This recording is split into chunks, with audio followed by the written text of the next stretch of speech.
Hello, I welcome you all once again to my channel Explore Education. I am Dr. Rashmi Singh, Assistant Professor, Department of Education, SS Khanna Girls Degree College, University of Allahabad. And this time I am going to discuss with you modes of classroom transaction. Earlier to this, we have discussed what is classroom transaction, what are the factors influencing classroom transaction, and now it is the turn of modes of classroom transaction. यानी कि classroom में आप curriculum implement करेंगे कैसे? ओह, modes of curriculum transaction होना चाहिए था। Oh my goodness, I am so sorry. मैं इसको ठीक कर दूंगी, करेक्ट कर दूंगी। ये मोड्स ऑफ करिकुलम ट्रांजैक्शन है, कोई गलती से क्लासरूम हो गया है।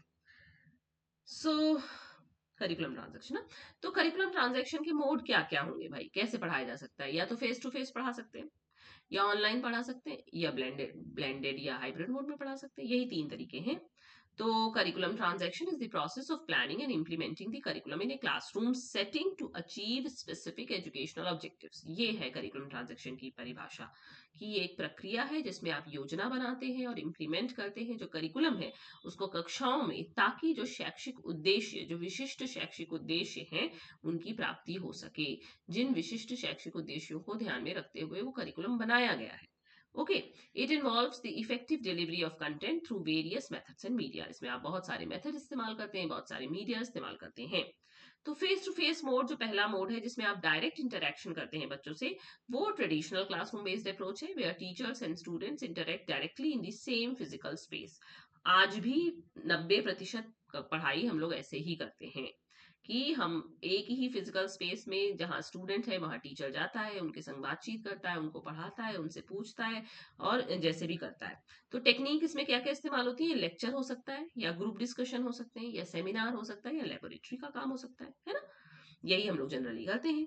फोकस हम किस पे रखते हैं इसमें? इम्फेसाइजेस रियल टाइम फीडबैक, यानी कि जो विद्यार्थी को शंका है वो आपसे पूछ सकता है और आप उसी समय में उसकी शंका का समाधान कर सकते हैं, या उसको किसी बात की प्रतिपुष्टि दे सकते हैं।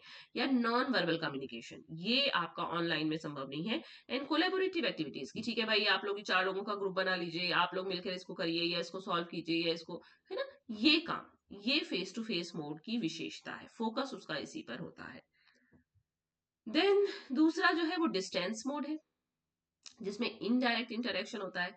इन this mode learners and teachers are separated by time and और स्पेस, या तो टाइम या स्पेस या दोनों के ही माध्यम से जो शिक्षक और विद्यार्थी हैं वो दूर हैं, अलग है एक दूसरे से, और उनको कम्युनिकेशन के लिए एक माध्यम की आवश्यकता है। तो मीडिया यहाँ क्या होता है? या तो प्रिंटेड मटेरियल यूज किया जाता है, या ऑडियो या वीडियो रिकॉर्डिंग या broadcast media like satellite television इस्तेमाल किए जाते हैं। और एप्लीकेशन इसमें क्या है कि commonly used in open learning systems and correspondence education, यानी कि जितना भी ओपन एजुकेशन की पढ़ाई लिखाई है वैसे ही हो रही है। उसमें एसएलएम के नाम से आपको प्रिंटेड मटेरियल दिया जाता है, बीच बीच में आपसे ऑडियो वीडियो रिकॉर्डिंग शेयर की जाती है, या सैटेलाइट टेलीविजन से भी ब्रॉडकास्ट होता है। ओके, तो ये भी एक मोड है क्लासरूम ट्रांजैक्शन का, जो कि इनडायरेक्ट इंटरेक्शन है। इंटरेक्शन यहाँ पर भी है, लेकिन लर्नर और टीचर समय के माध्यम से या स्पेस के माध्यम से एक दूसरे से अलग अलग हैं, या दोनों माध्यमों से। फिर तीसरा जो है वो आईटी इनेबल्ड या ऑनलाइन मोड है। जब कोविड मोड में थे हम लोग, जब कोविड काल में थे, तो ऑनलाइन मोड से ही पढ़ाई हुई किसी तरह, क्योंकि उस वक्त ना टीचर को पढ़ाने आ रहा था ना बच्चे को पढ़ने आ रहा था, लेकिन फिर भी कम से कम जीरो नहीं हुआ सेशन, है ना, और किया गया काम। तो this mode leverages digital technology to facilitate learning. यहाँ पे हम डिजिटल टेक्नोलॉजी का इस्तेमाल करते हैं और उसकी सहायता से लर्निंग को सुविधाजनक बनाते हैं, which became a primary method during the covid pandemic, लिखा भी है, and had since integrated into main stream education. और उसके बाद से ये मेन स्ट्रीम एजुकेशन का हिस्सा बन गया है, यूज करने लगे हम लोग। भाई उस वक्त हमको मजबूरी थी इसको यूज करना, और अब हम इसको उस हिसाब से यूज करते हैं कि ठीक है, हम इसको भी यूज कर ले, इसका जो प्लस पॉइंट है वो यूज कर ले। तो प्लेटफॉर्म इसके लिए कौन कौन से इस्तेमाल किए जाते हैं? हम सभी ने जूम, गूगल मीट और माइक्रोसॉफ्ट टीम्स पे पढ़ाया है। तो सिंक्रोनस टूल है ये, यानी कि जूम पे जब टीचर ऑनलाइन है तो बच्चा भी ऑनलाइन होकर जुड़ जाए और पढ़ ले। गूगल मीट और माइक्रोसॉफ्ट टीम का भी यही हाल है। एसिंक्रोनस टूल्स कौन कौन से होते हैं? जैसे एलएमएसएस, जैसे मूडल हो गया आपका, जैसे, है ना, जिसपे लेक्चर अपलोड कर दिया गया, टीचर वहां से हट चुका है, फिर बच्चा जब उस फ्री है, जब उसके पास टाइम है तो वो जाके वहां से लेक्चर डाउनलोड कर सकता है। इसमें रिकॉर्डेड लेक्चर मिलते हैं और इंटरैक्टिव ऑनलाइन व्हाइट बोर्ड्स भी होते हैं। तो ये तीसरा माध्यम हो गया, IT enabled, IT information technology. और चौथा जो माध्यम है वो ब्लेंडेड या हाइब्रिड मोड है। जिसमें हमने क्या किया, जिसमें हम लोग आजकल चल रहे हैं, फेस टू फेस और ऑनलाइन लर्निंग को हमने अडॉप्ट कर लिया, जोड़ लिया, इंटीग्रेट कर लिया, कंबाइन कर लिया है to provide a more personalized and flexible learning experience. देखिए दोनों माध्यमों में कुछ अच्छाई कुछ बुराई है, तो दोनों की अच्छाइयां ले लीजिए तो हाइब्रिड मोड बन जाएगा।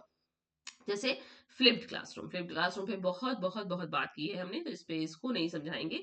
यहाँ पे students review material online before hand, यहाँ पे विद्यार्थी को मटेरियल पहले ही उपलब्ध करा दिया जाता है, तो वो उसको पढ़ कर आता है। Reserving in person time for deep discussion and problem solving, ताकि जो क्लासरूम का समय है वो डीप डिस्कशन और प्रॉब्लम सॉल्विंग के लिए इस्तेमाल किया जा सके। और इंटीग्रेशन क्या है, यही इसमें लिखा है कि merges the strengths of physical interaction with the resource accessibility of digital platforms. यहाँ आपने मर्ज कर दिया है जो प्लस पॉइंट्स है, जो फायदेमंद चीजें थी, फिजिकल इंटरेक्शन की का भी स्ट्रेंथ मिल गई इसमें, और हमने डिजिटल प्लेटफॉर्म्स की सहायता से रिसोर्स भी आपको एक्सेसिबल करा दिया। तो ये चौथा मोड है जिसको ब्लेंडेड और हाइब्रिड मोड कहते हैं।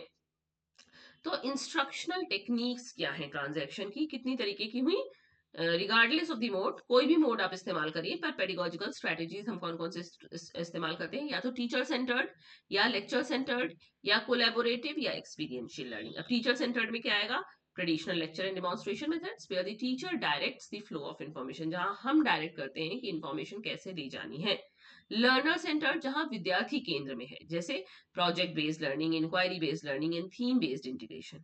फिर आजकल कोलैबोरेटिव और कोऑपरेटिव लर्निंग का जमाना है, students work together in groups to solve problems और complete task, fostering team work and peer learning. और चौथा हो गया एक्सपीरियंशियल लर्निंग, जहां पे फोकस किस पे है, लर्निंग थ्रू एक्सपीरियंस। आपके एनईपी 2020 में एक्सपीरियंस लर्निंग पे बहुत बल है, तो वो कह रहे हैं फील्ड वर्क से, इंटर्नशिप से, वर्कशॉप से बच्चे को सिखाइए, जिससे वो अनुभवों से सीखे, ताकि उसके जो लर्निंग हो वो परमानेंट हो, रिटेंशन उसका ज्यादा हो, और जो स्टूडेंट है वो एक्टिव लर्नर की तरह परफॉर्म करे।